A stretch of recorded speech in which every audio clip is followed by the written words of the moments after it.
अस्सलाम वालेकुम स्टूडेंट्स। आज हम पढ़ेंगे पार्ट 2 बायोलॉजी के अंदर चैप्टर 2 हमने शुरू किया हुआ है जिसका नाम है वेरिएशन एंड जेनेटिक्स। टॉपिक का नाम है आज का एरिथ्रोब्लास्टोसिस फेटालिस, या इसको हम बोलते हैं RH इनकम्पैटिबिलिटी बोलते हैं। इसका नाम है RH इनकम्पैटिबिलिटी। ठीक है, अच्छा ऐसा कब होता है? हमने लास्ट टाइम सीख रखा है about RH blood group system. हम जानते हैं कि हम पॉजिटिव का वर्ड वहाँ पे लगाते हैं, जैसे हम A positive, B positive, AB positive या O पॉजिटिव का वर्ड हम वहाँ पे यूज़ करते हैं जहाँ पर हमने ये कहना हो कि उनके RBCs के ऊपर RH एंटीजन है। और जब हम कहते हैं कि A नेगेटिव है, B नेगेटिव है या AB नेगेटिव है, इसका मतलब है कि उनके RBCs के ऊपर जो है वो RH फैक्टर नहीं है।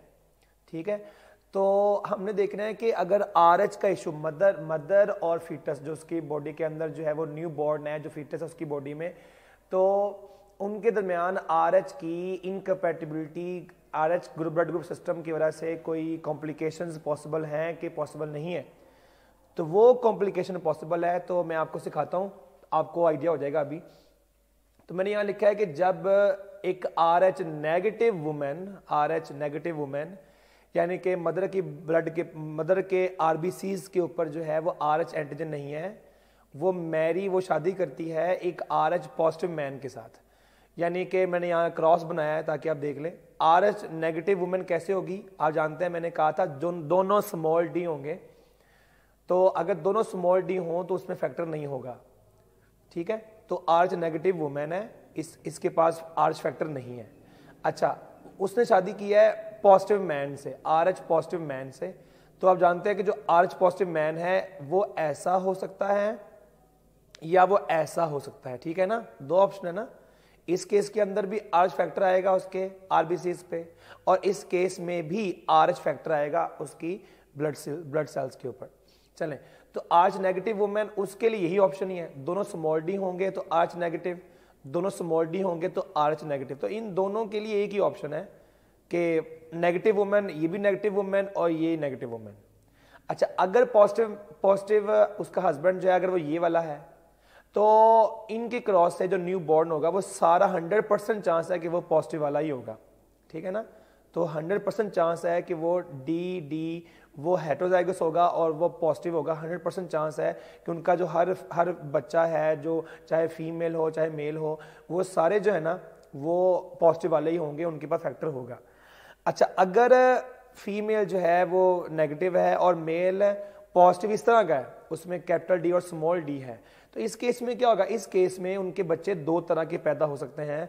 50% चांस है कि वो पॉजिटिव होंगे और 50% चांस है कि वो नेगेटिव होंगे। यानी कि यूं कह लें कि 50% चांस है कि उनके पास RH फैक्टर होगा और 50% चांस है कि उनके पास RH फैक्टर नहीं होगा।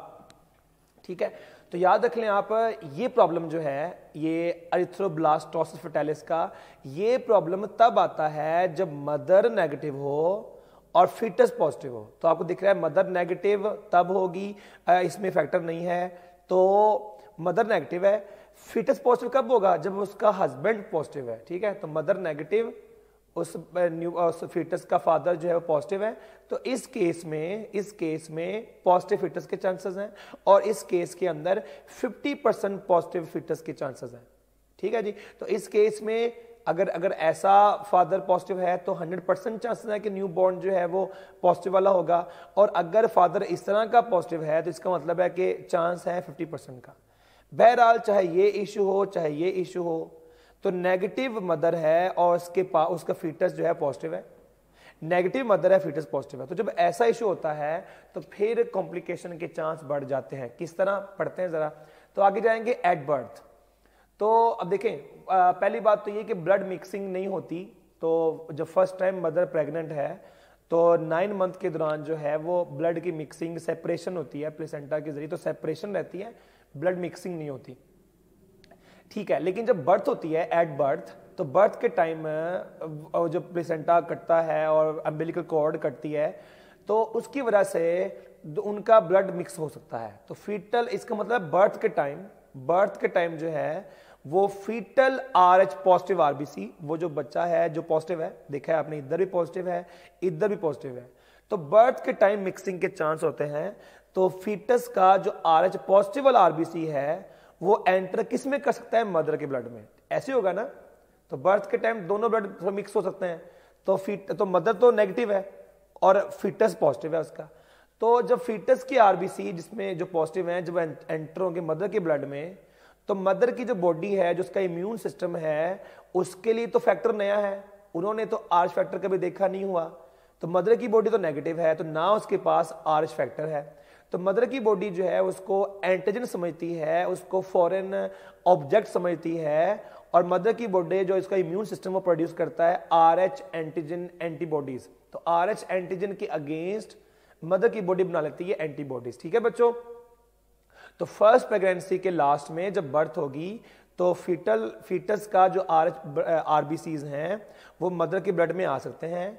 जब मदर के ब्लड में आएंगे तो जो मदर की बॉडी है वो RH एंटीबॉडीज बना शुरू कर देगी ऐसे, क्योंकि वो जो बच्चा है वो डिलीवर हो गया, तो मदर की बॉडी में एंटीबॉडीज आ गई, लेकिन वो पहला जो बच्चा उसका जो डिलीवर हो गया वो बच जाएगा, उससे कोई मसला नहीं है। ठीक है, अच्छा ये तो, लेकिन उसके अब फर्क आ गया है। पहले मदर की ब्लड के अंदर एंटीबॉडीज नहीं थी RH के अगेंस्ट, लेकिन अब इनकी वजह से मदर के ब्लड में RH एंटीबॉडीज आ चुकी हैं, ऐसे होगा। अच्छा, अगर mother next time next pregnancy में अगर उसकी बॉडी में फिर फिटस पॉजिटिव ही आ गया है, तो मैंने यहां लिखा हुआ है, तो व्हेन anti-RH एंटीबॉडीज, तो अगर नेक्स्ट टाइम मदर फिर प्रेग्नेंट है पॉजिटिव के साथ, तो जो मदर की anti-RH एंटीबॉडीज हैं वो प्लेसेंटा क्रॉस कर जाती हैं और किस में आ जाती हैं, फिटस के अंदर। ठीक है, तो पहला बच्चा तो बच गया था, पहला फिटस तो अनअफेक्टेड पैदा हो गया, लेकिन अगर नेक्स्ट टाइम मदर फिर प्रेग्नेंट होगी तो वो जो एंटीबॉडीज मदर की बॉडी में आ गई हैं वो फिटस के ब्लड में आ जाएंगी, तो प्लेसेंटा क्रॉस कर लेंगी, वो फिटस में आ जाएंगी। जब फिटस में आएंगी तो वो सारे आरबीसी को हेमोलाइसिस, उसको किल करना, उनको ब्रेक डाउन करना शुरू कर देगा। ठीक है ना, इसे हम कहते हैं haemolysis of the RBCs of foetus. तो अब अगर मदर जो है वो प्रेग्नेंट हो गई है RH पॉजिटिव फिटस के साथ, तो मदर की ब्लड के अंदर RH एंटीबॉडीज हैं, तो वो क्रॉस करेंगी प्लेसेंटा, बच्चे में आ जाएंगी, और बच्चे के आरबीसी जिनके ऊपर फैक्टर है उनको किल करना, ब्रेक डाउन करना स्टार्ट कर देगी, जिसकी वजह से बच्चे के अंदर जो है वो आरबीसी जो है वो इमेच्योर बनेंगे। तभी इसका नाम है अरिथ्रो आरबीसीज के लिए, ब्लास्टोसिस इमेच्योर के लिए, फर्टाइलिस फीटस के। तो फीटस के अंदर जो आरबीसीज बनते हैं ना वो इमेच्योर बनते हैं, और आरबीसीज बहुत मर भी रहे हैं। अगर आरबीसीज, ये हमें थोड़ा सा आइडिया पहले से होगा कि जब आरबीसीज बहुत मरेंगे तो उसके ब्रेक डाउन होने की वजह से बिलीरुबिन बनता है, वो एंड प्रोडक्ट है आरबीसीज के ब्रेक डाउन का। तो वो जो बिलीरुबिन है बहुत बढ़ जाएगा, बच्चे को जॉन्डिस हो जाएगा, खून की कमी हो जाएगी, अनीमिया हो जाएगा।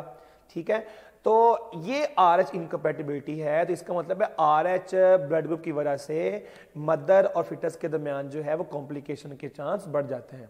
ठीक है जी, ये आपने याद रखना है। तो क्या सीखा है हमने, अगर RH नेगेटिव वुमेन है, तो अगर RH नेगेटिव वुमेन अगर शादी करती है RH पॉजिटिव मैन के साथ शादी करेगी, तो अगर वो पॉजिटिव इस तरह का है तो उनका 100% हर उनकी जो न्यू बॉर्न होगा वो ऐसा पॉजिटिव होगा, और अगर वो शादी करती है इस तरह के पॉजिटिव के साथ तो 50% चांस है पॉजिटिव और 50% चांस है नेगेटिव न्यू बॉर्न का।